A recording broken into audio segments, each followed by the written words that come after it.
Solamente a modo de contexto, aquí vemos a Pedro, aquel discípulo que semanas atrás había negado a su Señor, diciendo que no le conocía, levantado con la unción del Espíritu Santo y predicando el primer sermón cristiano del Nuevo Testamento, el primer sermón cristiano del Nuevo Testamento. Y cuando se levanta para dar orden, para poner orden a toda esa confusión que estaba habiendo en ese momento, porque muchos creyentes estaban hablando en diversas lenguas y había cierta confusión, otros no entendían y otros lo estaban acusando de que ese murmullo o ese palabrerío que había ahí era resultado de que muchos estaban borrachos, de que estaban tomados.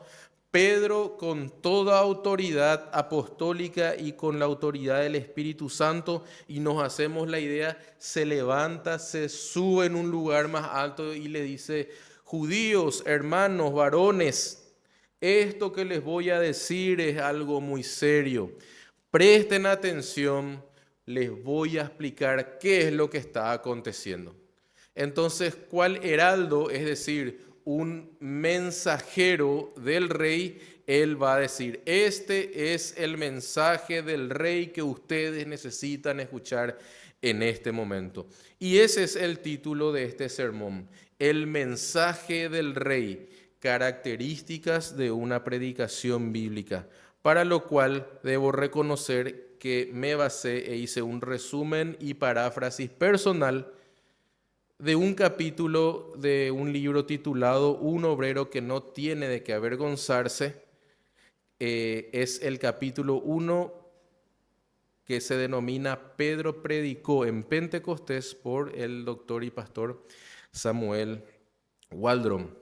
Entonces, comenzamos esta exposición, esta predicación, haciendo esta pregunta: ¿por qué cuando se predica no nos sentamos en círculo, intercambiamos ideas, debatimos sobre los puntos de vista particulares que cada uno de nosotros tenemos sobre un determinado texto? El hecho de que un predicador se suba quizás en un lugar más elevado y hable desde allí como un monólogo a la congregación no podría considerarse como una usurpación de la autoridad, de tal forma que solamente él es, entre comillas, el único iluminado que debe exponer la palabra de Dios a los hombres. ¿Por qué cuando predicamos no les hago preguntas? ¿Y vos qué pensás? ¿Vos qué crees? ¿Vos qué opinás? ¿Por qué no damos lugar al debate en medio de la predicación? Y como vamos a exponer a continuación, no se puede y no se debe, porque se está escuchando el mensaje del rey a cargo de su heraldo. Y ese heraldo era el emisario del rey, que cuando iba a una provincia decían: ciudadanos de París, el rey Luis XV dice esto con relación a los impuestos.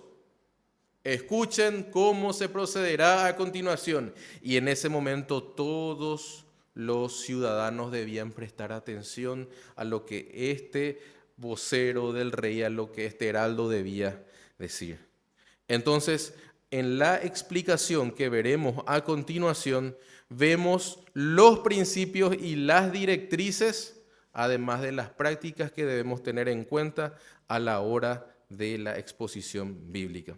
Entonces, en función de lo que hemos leído en los versículos 14 y 15, quiero hacer un pequeño y breve acercamiento contextual antes de analizar las características de una predicación bíblica, antes de analizar las características de una predicación tal como la expuso Pedro. Primero, una característica contextual de la predicación de Pedro fue la identificación de la voz. ¿Qué queremos decir con eso? En medio de toda la confusión que estaba aconteciendo, Pedro se levanta junto con los 11, con los demás discípulos, suben a un lugar donde puedan ser vistos por todos y desde ahí levanta la voz en representación de todos los demás apóstoles y les expone lo que está diciendo. Levantó la voz para empezar a predicar. Eso es muy importante. Una predicación entonces implica, en un sentido, no precisamente gritar o vociferar, pero sí levantar autoritativamente la voz para decir, esto que se va a decir es algo muy serio. Pero ¿con quién se levanta Pedro? Nos da lugar al segundo punto importante, la validación de su mensaje. La validación de su mensaje. Pedro no se para solo. Pedro se para con los demás 11 apóstoles y en representación de todos él dice, esta es la explicación en la cual todos nosotros estamos de acuerdo. Él simplemente era un representante, no era alguien que tenía una supremacía de autoridad por encima a los demás. Él no era el primer papa y no era el sumo pontífice. Él simplemente en este momento era el representante de los demás apóstoles que toma la palabra y expone a continuación una explicación. Pero a continuación también vemos el tercer punto contextual sobre las características de esta predicación, la afirmación del volumen. ¿Qué es lo que vos querés hacer cuando querés darte a escuchar, tomando en cuenta el contexto en el que ellos estaban? Mucha gente hablando, preguntando, cuestionando, están borrachos, otros se ríen, otros se burlan, y el texto nos dice que él alzó la voz con potencia, con firmeza, con seguridad, para decir, esto tienen que escuchar. O sea, él se levanta con toda autoridad, levanta el volumen de su voz y empieza a predicar. Punto 4, afirmación de la verbalización. ¿Qué significa eso? Cuando Pedro habló, no empezó a vociferar como esa persona que está ahí en medio de las graderías de un partido de fútbol, gritando quién sabe qué cosas de manera inentendible. Él se levanta y de una manera muy clara, muy firme, nos dice el texto, les habló, o en otra traducción, les declaró lo que era necesario que ellos comprendan, el mensaje del rey que debía ser dado. Entonces, levanta la voz, expresa un mensaje de una forma clara, precisa. ¿Y cómo eran los oyentes de Pedro? Varones judíos, los moradores de Jerusalén, ese es el quinto punto, los oyentes, se dirigió a ellos independientemente de si le hacían o no caso, si simpatizaban con él, si eran o no cristianos, si eran burladores. Él dio una libre oferta del evangelio a todos los que estaban allí congregados, de tal manera que llegado el momento oportuno, versículo más adelante, él les va a confrontar y ellos van a decir, ¿qué vamos a hacer para ser salvos? Esos mismos oyentes que sin él saber si creían o no creían, si estaban o no de acuerdo, de entre ese grupo muchos iban a aceptar su mensaje. Pero ¿cuál era el valor de su mensaje? Antes de comenzar su sermón, pide que le presten atención y les dice, varones judíos, hermanos, oíd mis palabras, es decir, entiendan lo que les voy a decir. El valor de su mensaje entonces radicaba en que lo que le iba a anunciar era algo muy serio, algo muy importante. Es algo muy similar a lo que nosotros tenemos en Éxodo capítulo 15, versículo 26, cuando dice, si escuchas atentamente la voz del Señor tu Dios y haces lo que es recto ante sus ojos y escuchas sus mandamientos y guardas todos sus estatutos, no te enviaré ninguna de las enfermedades que envié sobre los egipcios, porque yo, el Señor, soy tu sanador. ¿Qué está queriendo decirnos con esto Pedro? Lo que les voy a decir es algo muy serio. Escuchen, ojo, atención, presten atención a lo que les voy a decir. Y entre tantas cosas, como séptimo y final punto contextual, él niega o se da lugar a la negación del vicio. Negación del vicio. ¿En qué sentido? De manera categórica refuta a los burladores diciendo, no es posible que estos hombres estén borrachos porque apenas son las 8 o las 9 de la mañana. Los que se emborrachan lo hacen de noche y a esta hora lo más probable es que estén tirados por algún lugar durmiendo, pero no hablando las maravillas de Dios en idiomas diferentes. Un borracho no hace eso. Probablemente o está durmiendo, o está maldiciendo, o está con dolor de cabeza, o está haciendo mil cosas, pero no está alabando a Dios. Entonces, lo que ustedes han visto no es fruto de la borrachera. Es decir, con eso estaba ejerciendo una labor apologética, estaba defendiendo la fe en contra de los opositores.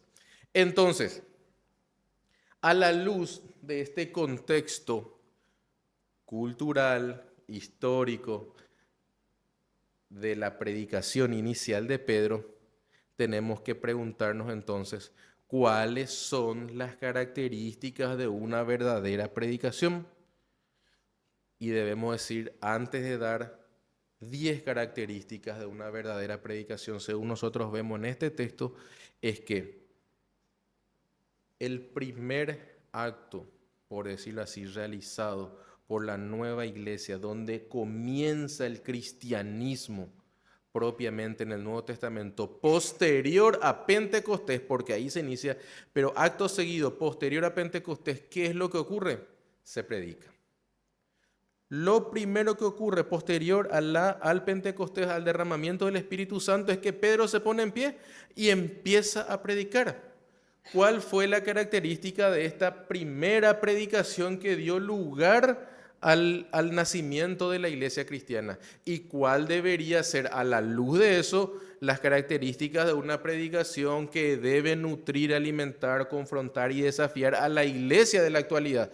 ¿Cuáles deben ser esas características? Y la primera característica es que la predicación es regia. Regia. ¿Qué significa eso? Está relacionado con el rey. En las librerías cristianas hay muchísimos materiales sobre lo que implica una predicación, pero misteriosamente muy pocos analizan la forma, el estilo, el contenido de la predicación apostólica. Y eso es lo que queremos ver. Entonces, una de las primeras características es que es regia. ¿Qué significa eso? Es un mensaje de autoridad del mismo Rey de Reyes. Predicar viene del griego kerigma, que significa dar un anuncio. Dar un anuncio, transmitir el mensaje del rey. Entonces, cuando un pastor o un predicador se pone en pie y empieza a predicar, ¿qué es lo que está anunciando? El mensaje del rey, porque él es un heraldo del rey. Él no se sube a innovar, a inventar, a fantasear, a testimoniar lo que a él se le antoja, sino que expone solamente lo que el rey le dijo que diga. La predicación implica anunciar con autoridad en representación del rey su mensaje. Eso y nada más. La validez de una predicación no descansa en las cualidades homiléticas, en el poder de oratoria y de convencimiento, la alta persuasión que tiene el expositor, sino la fidelidad al anuncio del rey. Una predicación es autoritaria cuando expone lo que el rey quiere decir a sus súbditos. Esto debe transmitirnos a los predicadores y a todos los que exponen la palabra del Señor una paz, una tranquilidad, porque vos sabés, yo sé, que aunque no seamos los mejores oradores, aunque no seamos las personas más reconocidas, aunque no tengamos dotes de oratoria, incluso habiendo muchísimos otros pastores y predicadores mucho mejores que nosotros, el poder de una predicación no descansa en el cómo se presenta, sino en qué se presenta. Hay gente súper hábil en el cómo, te llega, te impacta, sabe hablar, pero puede ser simplemente decorados de algo artificial. Te expone el texto, pero no te dice realmente qué es lo que la palabra del Señor está diciendo según el contexto de ese pasaje. Pero puede haber otro que a lo mejor no es el mejor de los predicadores, no es el mejor de los expositores, pero cuando abre la escritura y lo empieza a exponer, te está diciendo todo el consejo de Dios, porque respeta el contexto, respeta el espíritu de la ley de Dios. Entonces la predicación es autoritativa y es poderosa cuando decimos lo que nuestro rey nos ordenó que digamos. Les invito a que abran sus Biblias en Génesis 41:39. Génesis 41:39.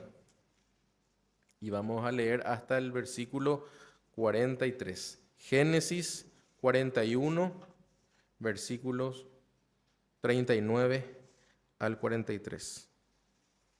Génesis 41, versículos 39 al 43. 39. Dice: Y dijo Faraón a José: pues que Dios te ha hecho saber todo esto, y no hay entendido ni sabio como tú.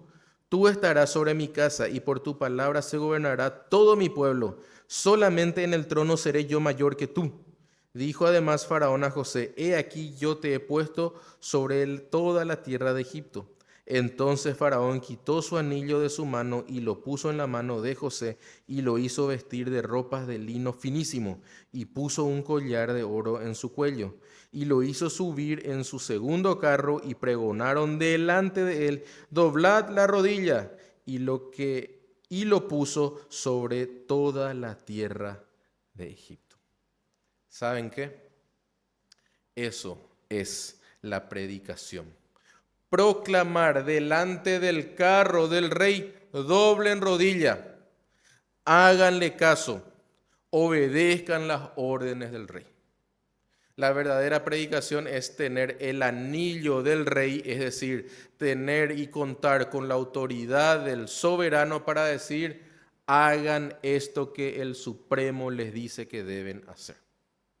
Por eso una predicación no está llamada a ser un diálogo, no está llamado a ser un debate, no está llamado a ser una reflexión comunitaria de ciertos principios bíblicos. No hay lugar para eso, porque el rey no recibe recomendaciones, orientaciones de parte de sus súbditos. Él simplemente impone, y lo que los demás deben hacer, los súbditos deben hacer, es doblar la rodilla y decir: amén, sí Señor, heme aquí, envíame a mí, yo voy a hacer lo que vos decís.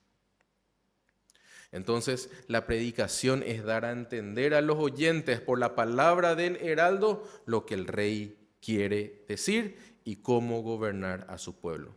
Entonces, una buena predicación no descansa, no radica en que la predicación haya sido brillante, sino en que el mensaje del rey haya sido proclamado. Qué espectacular ese pastor, cómo predica. En serio, ¿y qué predicó? X. Y es conforme al contexto bíblico. No sé, pero demasiado bien habla, demasiado bien convence. Vos no estuviste en una predicación, vos estuviste en un coach, vos estuviste en un curso de oratoria, vos estuviste en una conferencia, no estuviste en una predicación. Esta seriedad de lo que implica la predicación nosotros lo vemos cuando Pablo, por ejemplo, le dice a Timoteo: te encarezco o te encargo delante de Dios y del Señor Jesucristo, que juzgará a los vivos y a los muertos en su manifestación en su reino, que prediques la palabra, que instes a tiempo y fuera de tiempo, redarguye, reprende, exhorta con toda paciencia y en toda doctrina, según 2 Timoteo 4, 1 al 2. Fíjense, hermanos, lo que implica entonces una predicación. Es exponer ante los hombres un mensaje teniendo a Dios como testigo principal, como oyente principal, de tal forma que lo que vos decís tiene que contar primeramente con la aprobación de aquel que te encargó esa obra, y posteriormente, y solo si fuera, la aceptación de los demás. Pero no siempre lo van a aceptar, pero aún así exponemos lo que el rey quiere que digamos. Reprendemos, exhortamos, animamos en presencia de Dios y del Señor Jesucristo. Eso nos debe dar lugar a la seriedad de lo que implica la predicación. ¿Pero seriedad para quién? ¿Para el que expone? Sí, pero también para el que escucha. Porque si vos estás escuchando las palabras del rey y estás mirando tu celular, estás pensando en el tallarín, estás pensando en la cuenta de la cooperativa, estás pensando en el fútbol de la tarde, no estás escuchando las palabras, la orden, los mandatos del Señor. Entonces, una predicación no puede ser simplemente bien intencionada. Me voy a subir, me voy a parar y lo que el Señor vaya poniendo en mi corazón yo voy a ir diciendo. Está bien las buenas intenciones, pero si hay buenas intenciones, pero no hay fidelidad al texto, no sirve, no alcanza.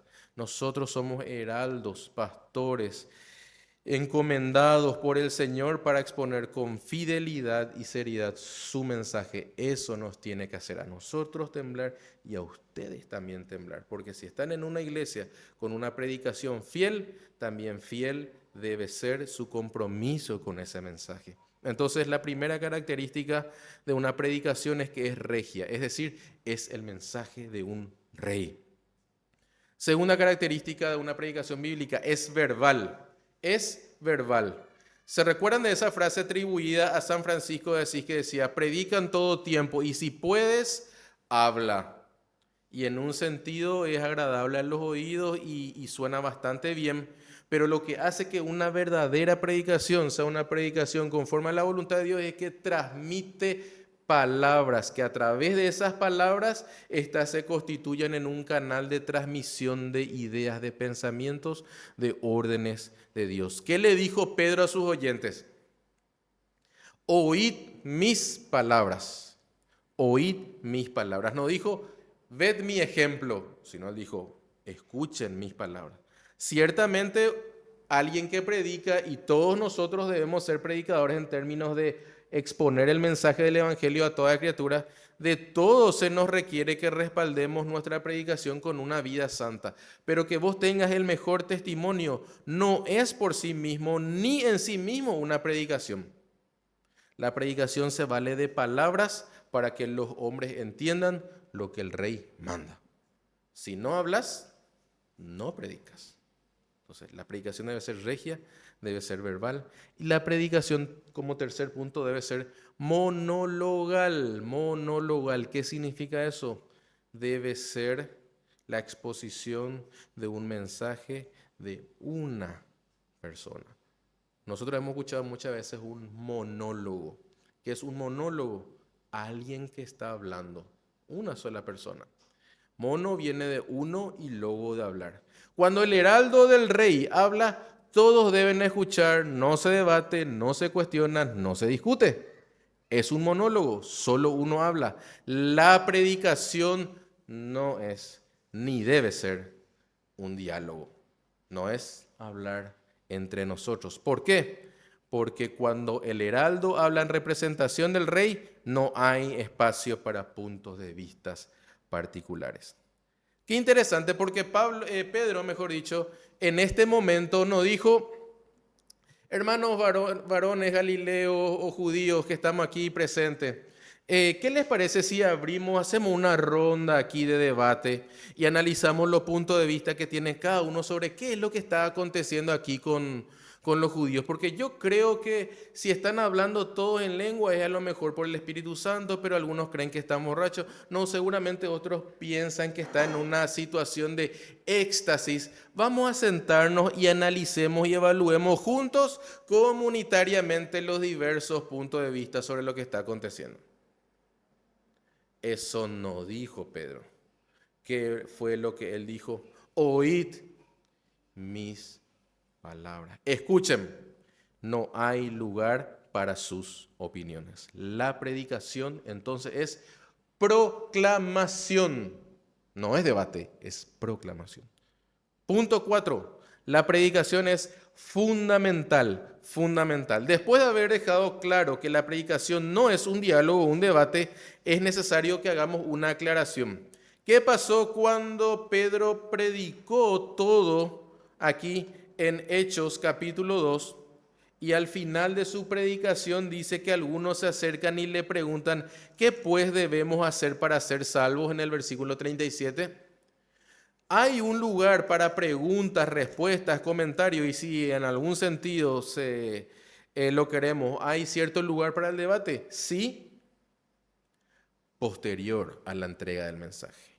Posterior a la entrega del mensaje. Primero se predica, primero se proclama y se expone.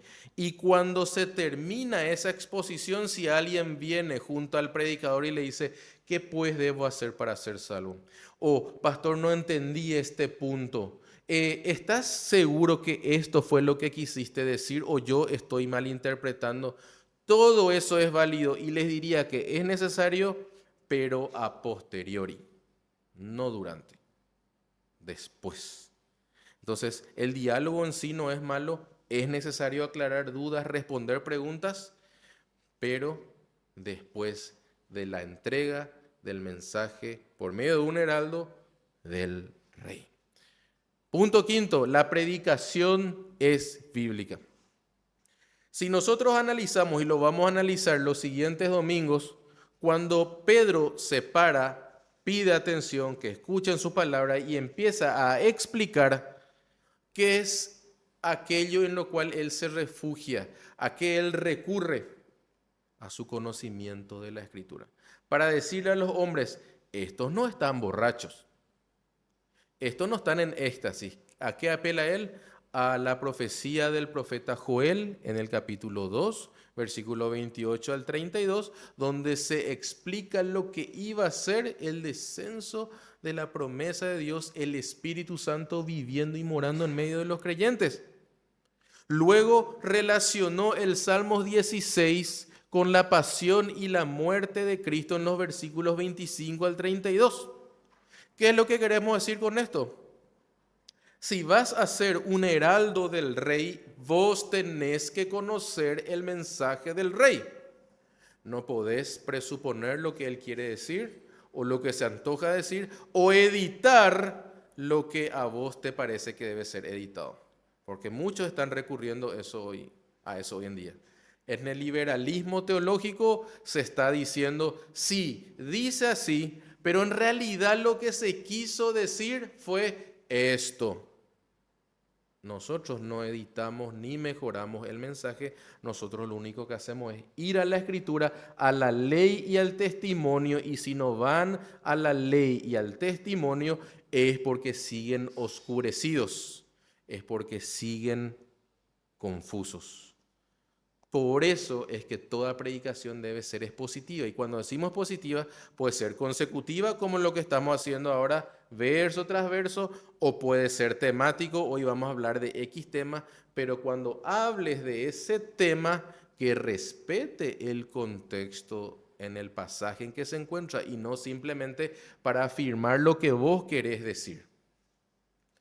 Sexto, la aplicación debe ser práctica. La meta de una predicación y la meta de esta predicación no es informar tu mente. Aunque esto es muy importante y es algo que debe ser buscado, la predicación debe buscar que la gente haga algo con lo que escuchó. La pregunta que nosotros debemos hacernos siempre en una predicación es, ¿qué será que significa esto? ¿O cómo puedo aprender más de esto? Esa no es la pregunta. La pregunta verdadera es, ¿qué debo hacer con esta enseñanza? ¿Cómo mi vida debe alinearse a lo aprendido? ¿Qué vicio o qué pecado debo superar? ¿Qué virtud o don del Espíritu debo practicar? En ese sentido, la predicación debe ser práctica. Al escuchar todo, sí, tu mente está informada, pero a continuación de la mente informada decís, bueno, se habló de esto. ¿Cómo lo voy a practicar? ¿Cómo lo voy a llevar adelante? Entonces eso nosotros lo podemos ver porque en la predicación de Pedro, porque cuando terminó de predicar, ¿qué fue lo que hizo la gente? Preguntó, ¿cómo podemos hacer salvos? Está bien, ya nos inculpaste de haberle llevado a Cristo a la cruz. Nosotros somos responsables. ¿Y qué vamos a hacer entonces? ¿Vamos a ser todos condenados o hay una oportunidad para nosotros de salvación? Y entonces ahí Pedro se va y a continuación les va exponiendo mucho más lo que implicaba el mensaje del Evangelio. Entonces nos damos cuenta que esta gente quiso hacer algo con lo que había recibido y eso es lo que vos y yo debemos buscar. Recibimos el mensaje, ¿qué voy a hacer en adelante? Tomando en cuenta el contexto que tenemos en el momento de confesión del pecado. Estamos en el 7º mandamiento, no adulterarás. Entonces yo ya sé de qué trata el espíritu, la fidelidad en el matrimonio, la búsqueda de la pureza. Entonces no basta con que yo sepa el mandamiento, sino que diga entonces, ¿cómo voy a amar y respetar, cuidar y velar mejor por mi esposa o por mi esposo? ¿Cómo voy a velar, cuidar, proteger mejor mi mente para no caer en la pornografía? Y así sucesivamente, tenés que llevarte con una pregunta que te desafíe para esa semana. Punto 7, la predicación debe ser cristológica, es decir, debe estar centrada en Cristo. ¿A qué apeló Pedro cuando explicó lo de las lenguas? Y lo relacionó con el cumplimiento de las profecías de Joel. ¿Qué hizo a continuación? Explicó la profecía de Joel para interpretar ese momento, pero a continuación él les llevó a enfocarse en Cristo, en su vida, en sus palabras, en su ministerio. Significa entonces que para que una predicación sea cristocéntrica siempre tenemos que hablar solamente de Cristo. No precisamente, pero nos debe llevar a Él. Por ejemplo, vamos a predicar un pasaje escatológico, es decir, lo relacionado con los últimos tiempos. Cuando predicamos y estudiamos de escatología, nuestra meta no debe ser identificar dónde va a surgir el anticristo y si va a ser, como dicen algunos, un homosexual o va a surgir de la Unión Europea o la marca de la bestia va a ser un código de barras o lo que fuese que sea. Ese no es el punto. Cuando vos estudias la escatología, lo que debes buscar es cómo tu espíritu debe predisponerse en espera del regreso del Rey. Para eso estudias escatología, para esperar a Cristo, al deseado de las naciones. Si vos predicas sobre el pecado, no es para profundizar en las prácticas pecaminosas, sino para admirar la liberación del poder del pecado en manos de aquel que nos dio la liberación, Cristo Jesús. Si vos querés hablar del plano de lo espiritual, no es para empezar a ver cuáles son los nombres de los demonios y el espíritu territorial y los pecados, no sé qué, de determinada zona. Vos estudias esos aspectos, pero para profundizar en tu conocimiento de aquel que está sentado a la diestra de Dios sobre todo príncipe, rey, trono y autoridad. Para eso estudias, para buscar y anticipar a Cristo. Recuérdense, la verdadera predicación anticipa, busca, anhela, espera en Cristo. Moisés, los profetas y los salmos hablaban de Cristo. Vos también tenés que buscar eso. Vos también tenés que buscar eso. Y aunque me decís, pero yo no soy predicador, sí tenés que buscar eso en que tu predicador te lleve a Cristo. Punto 8. La predicación es universal. Pedro predicó a todos. No se centró en los que tenían manifestaciones de regeneración, no se enfocó en aquellos que parecían que estaban más consternados y que de alguna u otra manera necesitaban un consejo especializado. No, él no se preguntó siquiera si había o no creyentes en ese lugar. Él predicó tal cual como su rey le había dicho que predique. Y si había burladores, opositores o hermanos en la fe, eso ya no importa, porque el mensaje debe ser dado independientemente de los oyentes. La predicación, punto 9, debe ser eficaz. El medio por el cual Dios llama a los hombres y los salva, los regenera, les da nueva vida, es a través de la locura de la predicación, como va a decir Pablo en 1 Corintios 1.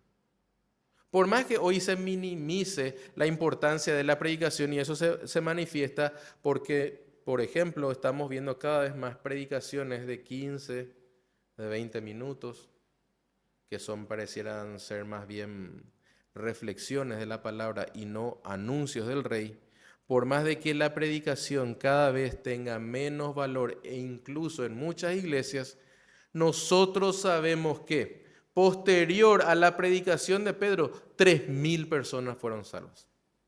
Si dio resultado esa predicación, acudamos a los medios dejados por Dios para llevar a los hombres al arrepentimiento y la fe. Por eso invertimos tiempo, esfuerzo, dinero, sacrificio en la preparación de un sermón, porque creemos que es el medio legal, válido, establecido por Dios para llamar a todos los hombres al arrepentimiento. Y finalmente, punto 10, la predicación tiene consecuencias. La predicación tiene consecuencias. La predicación no solo debe buscar informarte, sino desafiarte a que hagas algo y lo hagas con relación a lo que hagas con relación a tu salvación es algo muy serio.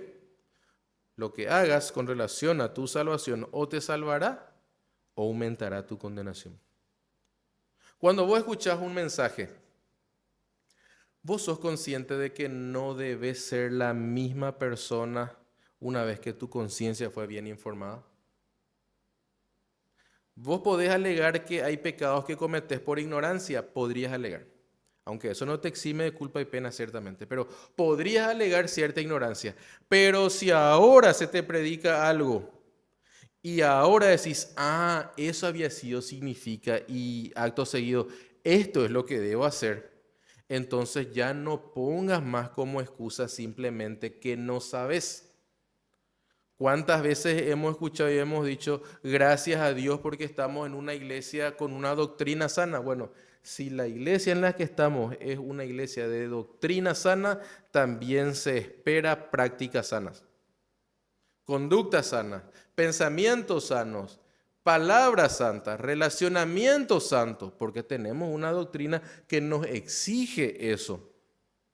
Si aprendiste, por ejemplo, hoy algo sobre la oración, mañana tu oración debe ser diferente. Si aprendiste algo como estudiar la escritura, mañana tu devocional debe ser mucho más profundo. Si hoy aprendiste algo sobre la familia, hoy tenés que empezar a ser un mejor padre, madre, hijo, etc. Si hoy aprendiste algo sobre los vicios, hoy tenés que pedirle ayuda al Señor y si es necesario a otro hermano, a otra hermana, para poder superar esos vicios. Entonces la predicación tiene consecuencias prácticas. Y quisiera leerle algunas de esas aplicaciones prácticas justamente que cita el doctor Waldron y quiero que presten mucha atención porque lo que a continuación les voy a decir es a lo que va a marcar nuestra práctica en adelante, que yo sé que todos ya sabemos, pero vamos a reforzar esto y vamos a empezar a controlar. Vamos a empezar a controlar.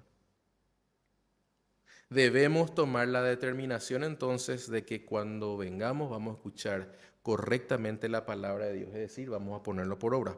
Por ejemplo, vamos a tomar una serie de medidas o consideraciones.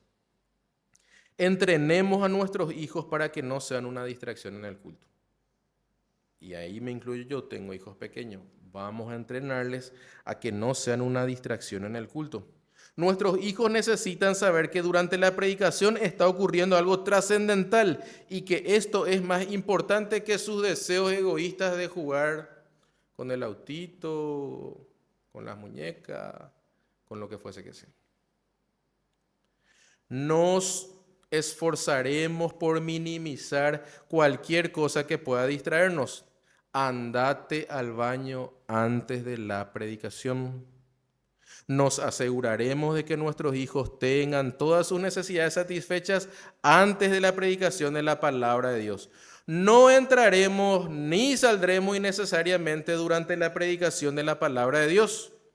Haremos todo lo posible para reducir tales distracciones durante la predicación de la palabra de Dios. Apagaremos nuestros celulares a no ser que haya alguna emergencia que tengamos que atender. Si hoy no hay ninguna emergencia, Si hoy no hay algo por lo cual tengas que concentrarte, apaga o en otro caso pon en silencio, pero que no te distraiga tu celular. Si tenés que salir durante el culto por alguna real emergencia, no te entretengas ni pierdas el tiempo. Hacé lo que tenés que hacer y luego volvé. A no ser que sea algo que implique un desplazamiento, pero si no es así, ordenate y volvé a la adoración al Señor. Acudí a la adoración a Dios con el corazón y la mente debidamente descansados, acostándote lo suficientemente temprano el sábado por la noche. Oír correctamente la predicación de la palabra de Dios comienza con acostarse a una hora apropiada la noche anterior.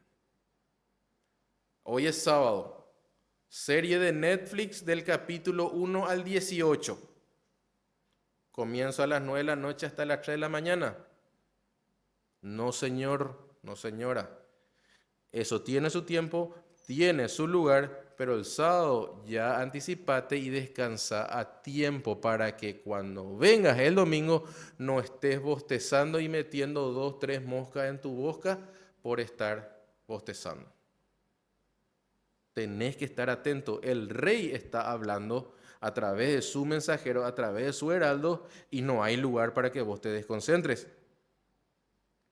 Nos recordaremos a nosotros mismos y a nuestra familia lo que es realmente la predicación. Es Dios hablándonos por medio de su mensajero y le daremos a los demás ejemplo de esto. Entonces, sí hay que hacer lo que sea que tengas que hacer. Pipí, popó, agua, lo que fuese que sea, hacerlo antes de la predicación. No puede ser que cuando comienza la predicación ahí me quiero lavar la cara, ahí quiero empezar a sonar, que se entienda, hay veces que estamos con alergia y bueno, es algo entendible, pero no puede ser que comienza y entonces yo empiezo a salir, entro, salgo, me voy, vengo. Estamos ante el anuncio del rey. Entonces, escuchamos todo lo que el rey quiere decir y posterior a eso hacemos todo lo que nos reste por hacer. Entonces, no escuchemos simplemente, sino llevemos a la práctica. El tener una doctrina sana sobre la predicación, entonces, acabamos de considerar 10 características sobre una predicación bíblica, sobre una predicación apostólica y santa. Si ya sabemos esto, esto nos va a requerir prácticas sanas. Que el análisis de lo que implica la predicación nos lleve a valorar, respetar y reverenciar la palabra de Dios y su exposición. Y que no solo conozcamos mucho, sino que lo llevemos a la práctica, puesto que ningún oidor será justificado. Dios no bendice al oidor, Él bendice al hacedor de sus mandatos. Eso lo dice claramente Pablo en Romanos 2:13. Así que, hermanos, durmamos temprano el domingo. Hagamos todo lo que tengamos que hacer en el momento del receso. Predispongamos nuestras mentes. No estemos pensando en la tarde del domingo o en la mañana del lunes. Instruyamos a nuestros hijos. Tengamos fuerza, voluntad para que una vez que nos sentemos, anotemos, prestemos atención. El rey ha hablado y los súbditos deben escuchar. Amén.